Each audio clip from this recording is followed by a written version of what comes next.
Hi guys எல்லாரும் எப்படி இருக்கீங்க? இன்னைக்கு நம்ம டோக்கியோ கூல் அனிமே சீசன் 1 உடைய எபிசோட் 5 தான் பார்க்க போறோம். அதனால இதுக்கு முன்னாடி இருக்கக்கூடிய எபிசோட்ஸ் யாராச்சும் பார்க்காம இந்த வீடியோக்கு வந்திருக்கீங்கன்னா கீழ டிஸ்கிரிப்ஷன்ல பிளேலிஸ்ட் லிங்க் இருக்குது.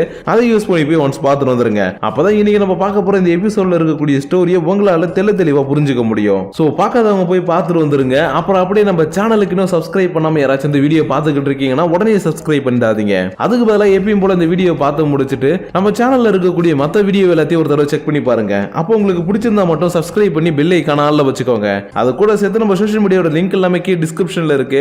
அதை யூஸ் பண்ணி ஃபாலோ பண்ற மாதிரி இருந்தாலும் ஃபாலோ பண்ணிக்கோங்க.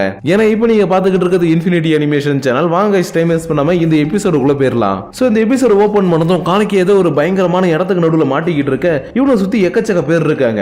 ஆனா இங்க இருந்து எப்படி இவனுக்கு தப்பிக்கிறதுன்னு தெரியல. அப்பதான் இவனுக்கு முன்னாடி வரக்கூடிய ஷூவை பார்த்ததும், ஹே ஷூ, என்ன எப்படியாச்சும் இங்க இருந்து காப்பாத்து, நீ என்னோட ஃப்ரெண்டு தானே, ப்ளீஸ் எனக்கு ஹெல்ப் பண்ணுன்னு கேட்ட உடனே இவனும், ஹே காணிக்கு, நீ எதுக்கும் கவலைப்படாத, இந்த இடத்துல உனக்கு எதுவுமே ஆக போறது கிடையாது. ஏன்னா நீ என்னுடைய சாப்பாடு. அப்படி இருக்கும்போது உனக்கு எதுவுமே ஆக போறது இல்ல, நான் மட்டும் தான் சாப்பிட போறேன்னு ஜம்ப் பண்ணி வந்து இவனை கடிக்கவும் இல்ல அப்படின்னு சொல்லிக்கிட்டு தூக்கத்துல இருக்கக்கூடிய காணிக்கை இப்பதான் கண்டு முடிக்கிறான். ஆக மொத்தம் இவன் தூங்கிட்டு இருக்கும் போது நேத்திக்கு நடந்த விஷயங்கள் எல்லாமே இவனுக்கு கனவுல வந்திருக்கு. ஆனா நேத்திக்கு நடந்த விஷயத்தை பத்தி ஒரு வார்த்தை கூட இங்க இருக்கவங்கள்ட்ட யார்ட்டையுமே அவன் சொல்லல. ஏன் இவனுக்கு குருநாதரா இருக்கக்கூடிய யோஷிமோரா கிட்ட கூட எதுவுமே சொல்லல. அதுக்கு பதிலா எப்பயும் போல இவன் வேலையை பார்த்துக்கிட்டு இருக்கப்போ இந்த இடத்துல டோக்காவை மட்டும் காணோம். ஏன்னா நேத்திக்கு தன்னுடைய ஃப்ரெண்டு ஒரு சாப்பாடு கொடுத்தான்னு சாப்பிட்டுட்டு வயிறு பிடிச்சிட்டு முடியாம கிடந்தா இல்லையா, அதோட எஃபெக்ட் இன்னமும் அவளுக்கு இருக்குது. அதனால இன்னைக்கு அவ வரமாட்டான்னு சொல்லப்போ காணிக்கை உடனே நீங்க எதுக்கு கவலைப்படாதீங்க, என்னால முடிஞ்ச ஹெல்ப் நான் பண்றேன், அவளுக்கு எனக்கு இன்னைக்கு லீவு கிடைக்குமான்னு ஓப்பனா கேட்டான். ஏன்னா இவன் ஆல்ரெடி கிட்டத்தட்ட ஒரு 2-3 மாசத்துக்கு மனுஷங்க சாப்பிடுற சாப்பாடே சாப்பிட்டு முடியாம கடந்தான் இல்லையா. சோ அந்த வழி என்னன்றது இவனுக்கு நல்லாவே தெரியும். அதனாலதான் அவளுக்கு ஹெல்ப் பண்றதுக்காக லீவு கேட்டுட்டு நேரா அவளுடைய ரூம் கிட்டே வந்துட்டான். பட் ரூமுக்குள்ள போலாமா வேணாமான்னு ரொம்ப நேரம் யோசிக்கிறான். ஏன்னா அவளுக்கு தான் இவனை கண்டாலே சுத்தமா பிடிக்காது இல்லையா. அப்படி இருக்கும்போது என்ன பண்றது அப்படின்ற மாதிரி யோசிச்சுக்கிட்டே இருக்கப்போ டக்குனு இந்த ரூம் கதவை திறந்துகிட்டு எப்பயுமே வந்துட்டு போற டாக்டருடைய வைஃப் இந்த இடத்துல பொண்ணை விட்டுட்டு கிளம்பிக்கிட்டு இருக்காங்க. அதனால இவன் இங்க நிக்கிறான்றத பார்த்த உடனே, எதுக்கு அங்கேயே சில மாதிரி நிக்கிற, இங்க தானே வந்த, வா உள்ள வந்து உட்காருன்னு சொன்னதுக்கு அப்புறம் இவனும் சரி ஓகே, நம்ம வந்தது இவளுக்கு இருக்கக்கூடிய பிரச்சனையை பாத்துக்கிறதுக்காக தான், அதனால பேசாம அமைதியே போய் உட்காருவோம், ஏதாவது ஹெல்ப் கேட்டா பண்ணலான்னு போய் அமைதியா உட்காந்துக்கிட்டு இருக்க. டோக்கா உடனே, ஹே இங்க பார், நீ எதுக்கு லீவ் போட்டுட்டு இங்க வந்த, உண்மையை சொல்லுன்னு கேட்கவும், ஹே இல்ல நானும் உன்ன மாதிரி சாப்பாடுலாம் சாப்பிட்டு ரொம்பவே கஷ்டப்பட்டிருக்கேன், அதனாலதான் என்னால முடிஞ்ச ஹெல்ப் பண்ணலான்னு வந்தேன். அண்ட் அதே நேரத்துல குட்டி பொண்ணுக்கு சில விஷயங்களை சொல்லி கொடுக்கவும் வந்தன்ற மாதிரி சொல்லிக்கிட்டு இருக்கேன். சரி வந்துட்டேன், ஒரு காஃபி சாப்பிட்டு போன இவ காஃபி போட போறா. ஆனா இவளுக்கு தான் உடம்பு சரியில்லை இல்லையா, அப்படி இருக்கும்போது நீ ஏன் போடுற, நான் போட்டு தரேன்னு சொல்லவும், இல்ல ஒன்னும் பிரச்சனை இல்ல, நேத்திக்கு நான் கொஞ்சம் எக்ஸ்ட்ரா சாப்பிட்டுட்டேன், அதனாலதான் எனக்கு ஃபுட் பாய்சன் ஆயிடுச்சு, அதனால மத்தபடி எனக்கு எந்த ஒரு பிரச்சனையும் கிடையாதுன்னு இவ சொன்னாலும் இவனுக்கு ஒரு சந்தேகம் வந்துருச்சு. ஏன்னா இவ என்ன சாப்பிட்டான்னு இவனுக்கு தெரியாது இல்லையா. அதனால நீ எதை சாப்பிட்டன்ற மாதிரி இவன் கேட்டுக்கிட்டு இருக்கும் போதே இவனுடைய ரூம் ஓடிய வெளியில யாரோ ஒருத்தவங்க நாக் பண்ணிக்கிட்டு இருக்காங்க. அதாவது கதவை தட்டிக்கிட்டு இருக்காங்க. யார்டான்னு வந்து பார்த்தா இவளுடைய ஸ்கூல் ஃப்ரெண்டு. அது மட்டும் இல்லாம இவளுக்கு உடம்பு சரியில்லை, இன்னைக்கு ஸ்கூலுக்கு வரலன்றதுனால இவளே தன்னுடைய கையால சூப் மாதிரி இருக்கக்கூடிய விஷயத்த எல்லாத்தையும் செஞ்சு எடுத்துட்டு வந்திருக்கிறா. அதனாலதான் இதை கொடுத்துட்டு போறதுக்காக வந்தப்ப இவ கிட்ட இது எல்லாத்தையுமே கொடுத்துட்டு பேசிக்கிட்டு இருக்கும் போது உள்ள இருக்கக்கூடிய நம்ம காணிக்கையை பார்த்துட்டா. சோ இப்படி ஒரு பொண்ணுடைய ரூமுக்குள்ள ஒரு பையன் இருக்கிறான். அது மட்டும் இல்லாம இந்த பையன் இவளை விட கொஞ்சம் பெரிய பையன் வேற. அப்படி இருக்கும்போது நம்ம எல்லாருமே என்ன நினைப்போமோ அதே மாதிரி தான் அந்த பொண்ணும், அடி பாவி ஸ்கூல்ல இருக்கும் போதுலாம் அந்த பையனை பாரு இந்த பையனை பாருன்னு சொன்னா நான் சிங்கிள்னு பெருசா சீனை போட்டுட்டு இங்க என்னடா உனக்கு உடம்பு சரியில்லைன்னு சொல்லிட்டு உன் பாய் ஃப்ரெண்டு கூட ஜாலியா பேசிக்கிட்டு இருக்கிற. நடக்கட்டும் இது எல்லாத்தையும் நீ ஸ்கூலுக்கு வந்ததுக்கு அப்புறம் நான் பாத்துக்கிறேன்னு டோக்கா என்னதான் இவளுக்கு விளக்க பார்த்தாலும் எதையுமே கேட்காம டக்குனு எடுத்துட்டு வந்து கொடுத்துட்டு ஓடி போயிட்டா. இதனால இவனும் சரி ஓகே என் ஃப்ரெண்டு அப்புறமா கூட பேசி புரிய வச்சுக்கலாம், பட் இதுதான் என்னால சகிச்சுக்கவே முடியலன்னு அவ எடுத்துட்டு வந்த சாப்பாடையே பார்த்துக்கிட்டு இருக்கப்போ, ஹே டோக்கா இந்த சாப்பாடை எதுக்கு நீ வாங்கின, இது எப்படி இருந்தாலும் வேஸ்ட் ஆக போகுது, அதனால இதை நீ உன்னுடைய ஃப்ரெண்டு கிட்டே திரும்ப கொடுத்துருக்கலான்னு காணிக்கையை சொல்லிக்கிட்டு இருக்க. டோக்கா செமகோவமாயிட்டா. ஏன்னா இவளுக்கு தன்னுடைய ஃப்ரெண்டுனா ரொம்பவே பிடிக்கும். அப்படி இருக்கும்போது அவ பாயசனை கொடுத்தா கூட நான் பாயசம் மாதிரி குடிப்பேன், அதனால இதுல நீ தேவையில்லாம மூக்க நுழைக்காம பேசாம போய் ஓரமா உட்காருன்னு சொல்லிட்டு தன்னால முடியலனாலும் இதுல இருக்கக்கூடிய சாப்பாடை தன்னுடைய ஃப்ரெண்டு செஞ்சு எடுத்துட்டு வந்திருக்கிறான்றதுக்காக சாப்பிட்டுக்கிட்டு இருக்கா. சோ இதனால இப்ப கோல்ஸுக்கு நடுவில் இப்படி சில பேர் இருக்காங்க போலன்னு காணிக்கையை பார்த்துக்கிட்டு இருக்கும் போது இன்னொரு பக்கம் சோகமான பிஜிஎம் போட்டுக்கிட்டு ஷூ போய் என்ன பண்றதுன்னு யோசிச்சுக்கிட்டு இருக்கிறான். ஏன்னா காணிக்கையை இவன் தப்பிக்க விட்டுருக்கான் இல்லையா, அதனால அவனை எப்படியாச்சும் திரும்ப பிடிக்கணும். ஏன்னா அவனுடைய பிளட் ரொம்பவுமே டேஸ்டா இருக்குது. அது போக அவன் ஒரு ஒன் நைட் கோல், அதனால எப்படி அவனை என்னுடைய வழிக்கு கொண்டு வருது, நான் ஏதாவது ஒரு பிளான் பண்ணணும், என்ன பண்றதுன்னு யோசிக்கும் போது இவனுக்கு எந்த ஒரு ஐடியாவுமே வரல. அதனால இவன் டக்குன்னு நம்ம விக்ரம் படத்துல வரக்கூடிய சந்தானம் எப்படி ஒரு ட்ரக் எடுத்துக்கிட்டு டக்குன்னு ஒரு பவர்ஃபுல்லான ஆளா மாறுவாரோ அதே மாதிரி தான் இவனும் காணிக்கையுடைய பிளட் இருக்கக்கூடிய அந்த கர்ச்சீஃபை எடுத்து மோந்து பார்த்துட்டு, காணிக்கை நீ எனக்கு நீ எனக்கு தான் உன நான் சாப்பிடாம விட மாட்டேன்னு காணக்கேவை எப்படியாச்சும் சாப்பிடணும்னு பைத்தியமா இருந்தவன் இப்ப முழு பைத்தியமாவே மாறிட்டான். ஆனா இப்படி தன்னை சாப்பிடறதுக்காக ஒரு ஜீவன் வெறி கொண்டு தெரிஞ்சுக்கிட்டு இருக்குன்னு எந்த ஒரு விஷயமும் தெரியாம காணக்கே எப்பயும் போல ட்ரைனிங்க்கு போயிட்டு வந்துகிட்டு இருக்கும்போது ஒரு சந்துக்குள்ள வேற ஒரு ஆர்கனைசேஷனை சேர்ந்த கோல்ஸ் எல்லாம் சேர்ந்து இன்னொரு கோலை போட்டு போனாடி அடிச்சுக்கிட்டு இருக்குதுங்க. அதனால என்னடா நடக்குது, யார் இங்க அடி வாங்குறான்னு இவனும் பார்த்தா இந்த இடத்துல அடி வாங்கிட்டு இருக்குது வேற யாரும் கிடையாது, ஏற்கனவே இவங்கிட்ட போன அடி வாங்கின நிஷிகி தான். அதனால இவனை பார்த்த உடனே எல்லாரும் ஷாக் ஆயிடாதீங்க. இதுக்கான ரீசன் என்னன்னு காணக்கே நிஷிகியை அடிச்சு போட்டுட்டு வந்து அந்த எபிசோட்ல சொல்லி இருப்பேன். இல்ல நான் அதை பார்க்கலன்றவங்க கொஞ்சம் வெயிட் பண்ணுங்க, இந்த எபிசோட்ல உள்ள போக போக இதை பத்தி கொஞ்சம் டீடைலா நான் சொல்றேன். சோ இப்ப காணக்கே இவனை பார்த்த உடனே என்னதான் தான் கிட்ட ஒரு சண்டை போட்டவனா இருந்தாலும் இந்த இடத்துல உயிருக்கு போராடிட்டு இருக்கான் இல்லையா, அதனால தன்னால முடிஞ்சதை பண்ணி இவனை காப்பாத்தலான்னு இந்த கோல்ஸ் கூட இவன் சண்டை போடுறதுக்காக வந்திருக்கான். பட் இவன் ரொம்பவே சின்ன பையனா இருக்கிறத பார்த்ததும் ஹே என்னப்பா நீ எங்க கூட சண்டை போடலான்னு வந்திருக்கிற, உன்னை ஒரே அடியிலே நாக் அவுட் பண்ணிடுவோன்னு இவங்க எல்லாருமே அடிக்க பாக்குறாங்க. பட் காணக்கே மேல ஒரு அடி கூட படல.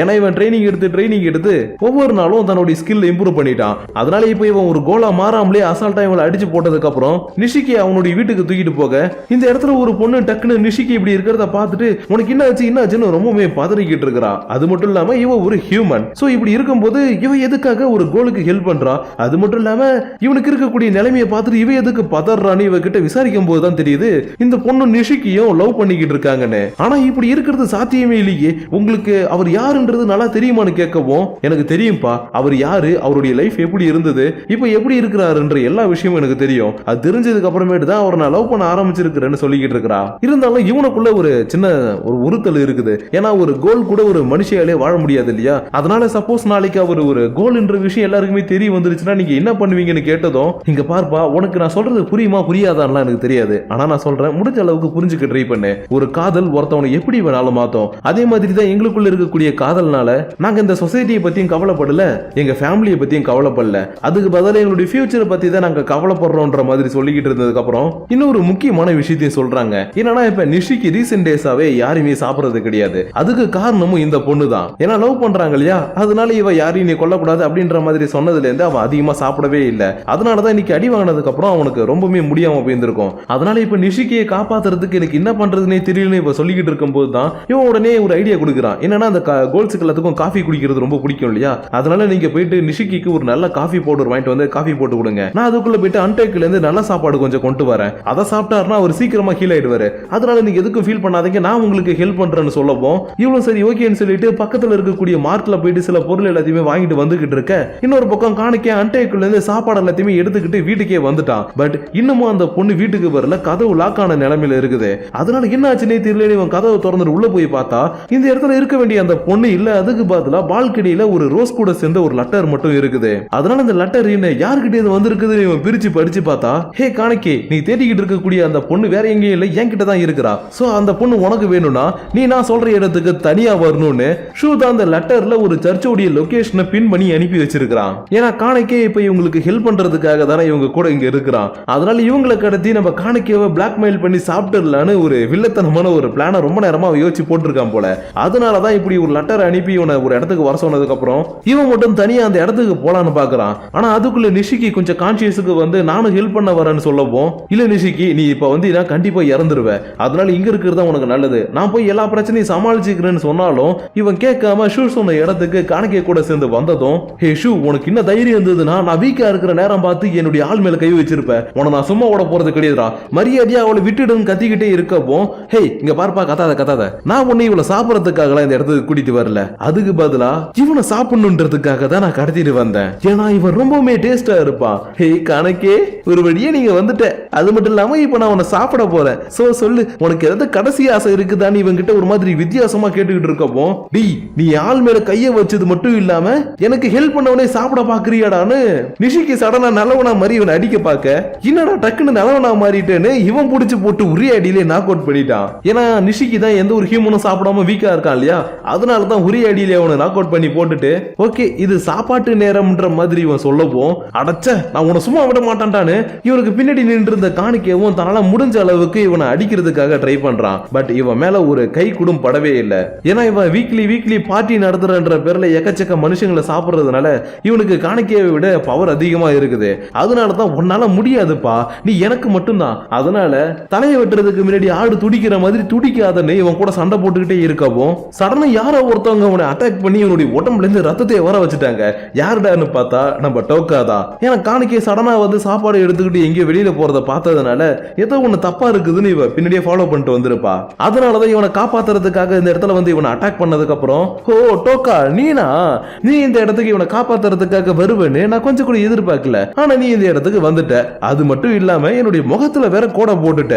அதனால என்னுடைய அழகான முகத்துல கோடு போட்ட பொண்ண கூறு போடாம விட மாட்டேன்னு அடுத்த செகண்டே தன்னுடைய காயத்தை ஹீல் பண்ணிக்கவும் காணிக்கைக்கு ஒண்ணுமே புரியல. ஏன்னா இவனுக்குலாம் அடிபட்டதுன்னா கிட்டத்தட்ட ஒரு நாள் 2 நாள்ல வந்து ஹீல் ஆகும். ஆனா இவனுக்கு அடுத்த செகண்டே ஹீல் ஆகுது இல்லையா, அதனால இவனால எப்படி முடியுதுன்ற மாதிரி கேட்க, காணிக்கை உனக்கு இன்னமும் புரியல, அவன் பல பேரை சாப்பிட்டு தன்னுடைய ஸ்ட்ரென்த் அதிகமாக்கிட்டான். அதனாலதான் அவனால டக்குன்னு ஹீல் பண்ணிக்க முடிஞ்சது. இருந்தாலும் அவனை நம்மளால ஈஸியா டிஃபீட் பண்ண முடியும். அதுக்கு நம்ம 2 பேரும் சேர்ந்து சண்டை போட்டாகணும்னு இவங்க 2 பேரும் சேர்ந்து மாறி மாறி அட்டாக் பண்ணாலும் இவனுக்கு பெருசா எதுவுமே ஆக மாட்டேங்குது. அதுக்கு பதிலா உங்ககிட்ட நான் இன்னமும் எதிர்பார்த்தேன்னு டோக்கா ஒரு பக்கம் அடிச்சு நாக் அவுட் பண்ணி விட்டுட்டு காணிக்கையுடைய கையை பிடிச்சி உடைச்சு விட்டுட்டான். அது மட்டும் இல்லாம நான் கொஞ்சம் டேஸ்ட் பண்ணி பாத்துக்கிறேன்னு காணிக்கையுடைய வயிற்றிலே ஒரு ஓட்டையை போட்டு ரத்தத்தை எடுத்து லைட்டா டேஸ்ட் பண்ணவும் இவனுக்குள்ள வித்தியாசமான மாற்றங்கள் ஏற்பட ஆரம்பிக்குது.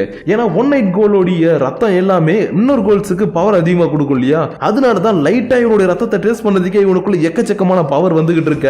நான் எதிர்பார்த்தது சரியா போச்சு. நான் உன்னை முழுசா சாப்பிட்டேன்னா இந்த உலகத்துல யாராலையுமே அடிக்க முடியாத ஒரு கோலை நான் மாறிடுவேன். இருந்தாலும் உன்னை நான் இப்ப உடனே முழுசா சாப்பிட போறது கிடையாது. ஏன்னா நான் ஒரு புக்ல படிச்சேன், ஹியூமனை சாப்பிட்டுட்டு 1 நைட் கோலை சாப்பிட்டா இன்னமும் பவர் அதிகமா கிடைக்கும்னு. அதனால நான் ஃபர்ஸ்ட் போயிட்டு இந்த ஹியூமனை தான் சாப்பிட போறேன்னு இவன் கிளம்ப போற நேரத்துல டக்குன்னு டோக்கா இவனை தடுக்கிறதுக்காக வந்திருப்பா. ஆனா இவன் தன்னுடைய காகுனையை வச்சு என் வழியில யார் குறுக்க வந்தாலும் எனக்கு பிடிக்காதுன்னு டோக்காவுடைய வயிற்றிலே குத்தி எட்டக்கடாசிட்டு நேரா அந்த பொண்ணுகிட்ட போயிட்டு சாப்பிடலாம் ட்ரை பண்ணா இவனுடைய உடம்புல ஆல்ரெடி ஒரு கோல் கடிச்சதுக்கான ஒரு மார்க் இருந்திருக்கும். அதனால இது எப்படி நடந்துச்சு, இந்த பொண்ணு யார் கடிச்சதுன்னு பார்த்தா அது வேற யாரும் கிடையாது, நிஷிகி தான். ஏன்னா ஆரம்பத்துல இந்த பொண்ணு நிஷிகி கிட்ட பழகும் போது இவன் சாதாரண ஒரு மனுஷன் நினைச்சுக்கிட்டு தான் பழகிட்டு இருந்திருப்பா. பட் என்னைக்கு காணிக்கை கிட்ட அடி வாங்கி சுத்தமா முடியாம கடந்தானோ அன்னைக்கு தான் இவன் ஒரு கோல்ன்ற விஷயம் இந்த பொண்ணுக்கு தெரிஞ்சிருக்கும். அது மட்டும் இல்லாம இவனை உண்மையா அந்த பொண்ணு சின்ன வயசுல இருந்து லவ் பண்ணதுனால, இங்க பார் நீ எதுக்கும் கவலைப்படாத, நீ கோலா இருந்தாலும் சரி மனுஷனா இருந்தாலும் சரி நான் எப்பயுமே உன் கூட தான் இருப்பேன். அதனால நீ உயிர் வாழறதுக்காக என்ன சாப்பிடுறதுனா கூட நான் தாராளமா உனக்கு என்ன தருவேன்னு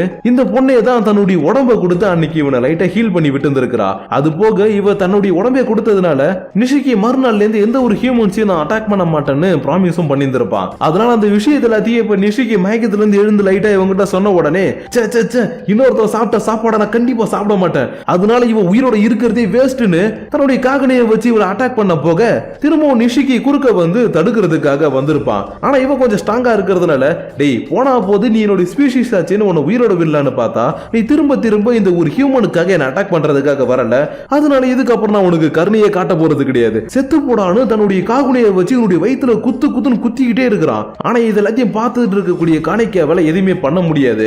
ஏன்னா இவன் சர்வே பண்றதுக்கு ஹியூமனுடைய ஃபிளஷை சாப்பிடறதுக்கு பதிலா காஃபியை மட்டும் குடிச்சே தான் இத்தனை நாளா சர்வே பண்ணிக்கிட்டு இருக்கிறான். அப்படி இருக்கும்போது இவன் ஹீல் பண்ணிக்கிட்டு போயிட்டு அட்டாக் பண்ணலாம் நினைச்சாலும் இவனுக்கு திரும்ப திரும்ப அடிபட்டுக்கிட்டே தான் இருக்கும். அதனால இப்ப நம்ம என்ன பண்றது யோசிக்கும் போதுதான் தவளை தன் வாயால் கெடும்ன்ற மாதிரி அவன் சொன்ன ஒரு விஷயம் இவனுக்கு ஞாபகம் வருது. என்னன்னா இவனுடைய ரத்தத்தை எந்த கோல் சாப்பிட்டாலும் அந்த கோலுக்கு அதிகமான பவர் கிடைக்கும். அப்படி இருக்கும்போது என்னோட ஃபிளஷை சாப்பிட்டா அவங்களுக்கு இன்னும் அதிகமான பவர் கிடைக்கும்ல.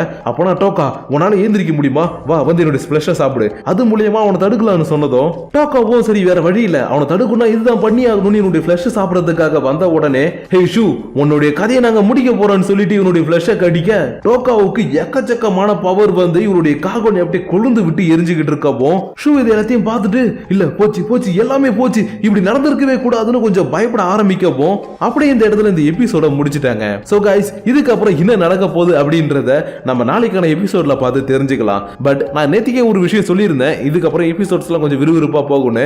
அதுக்கேற்ற மாதிரி இந்த எபிசோடு உங்களுக்கு கொஞ்சம் விறுவிறுப்பா போயிருக்கான்னு எனக்கு சரியா தெரியல. அதனால எப்பயும் போல இந்த எபிசோடு எப்படி இருந்ததுன்னு மட்டும் சொல்லாம உங்களுக்கு ஸ்டோரி பிடிச்சிருக்குதா நல்லா இருக்குதான்றத மறக்காம கீழே கமெண்ட் பண்ணுங்க. அது மட்டும் இல்லாம இன்னும் சில பேர் டோக்கியோ கோலுக்கு இருக்கக்கூடிய ஒரு லைவ் ஆக்ஷன் மூவியை பார்த்துட்டு வந்துட்டு ப்ரோ அதுல ஸ்டோரி வேற மாதிரி இருக்கு, இதுல வேற மாதிரி இருக்குது, இதுல என்ன ப்ரோ நடக்குதுன்னு குழப்பத்தோட கேட்டுக்கிட்டே இருக்காங்க. அதுக்கான ரீசன் என்னன்னா இந்த அனிமேவையே மாங்காவில இருந்து அடாப்ட் பண்ணுவாங்க. அப்படி இருக்கும்போது இந்த அனிமேவுல சொல்லி இருக்கக்கூடிய ஸ்டோரிக்கும் மாங்கால இருக்கக்கூடிய ஸ்டோரிக்கும் நிறையவே டிஃபரன்ஸ் இருக்கும். இதே மாதிரி தான் லைவ் ஆக்ஷன் மூவிக்கும். லைவ் ஆக்ஷன் மூவி கிட்டத்தட்ட ஒரு 1.5 மணி நேரம் தான் வரும். அப்படி இருக்கும்போது ஸ்டோரியை இன்னமும் ஷார்ட் பண்ணி எல்லாருக்கும் புரியுற மாதிரி சொல்லணுன்றதுக்காக அவங்களுடைய இஷ்டத்துக்கு கொஞ்சம் ஸ்டோரியை மாத்தி எழுதி இருப்பாங்க. சோ அந்த கமெண்ட்டை கேட்ட நண்பருக்கு கரெக்டா இந்த ஆன்சர் போய் ரீச் ஆகும்னு நினைக்கிறேன். அண்ட் அதே நேரத்தில் இன்னும் சில பேருக்கும் இந்த ஆன்சர் பிடிச்சிருக்கும் இருக்கும்னு நினைக்கிறேன். அதனால இதே மாதிரி உங்களுக்கு இன்ட்ரெஸ்டிங்கான ஆன்சர்ஸ் எல்லாத்தையும் நான் வீடியோட எண்டிங்ல சொல்லணும்னு நினைச்சீங்கன்னா நான் எப்பயும் சொல்ற மாதிரி இந்த வீடியோ பத்தின உங்களுடைய பர்சனல் தாட்ஸ் அண்ட் வியூஸை கமெண்ட் பண்ணுங்க. அப்படி நீங்க பண்ணக்கூடிய அந்த கமெண்ட்ஸோட சேர்த்து உங்களை நான் நெக்ஸ்ட் எபிசோடோட வந்து மீட் பண்ற வரைக்கும் உங்களிடமிருந்து விடைபெறுவது உங்கள் நான்.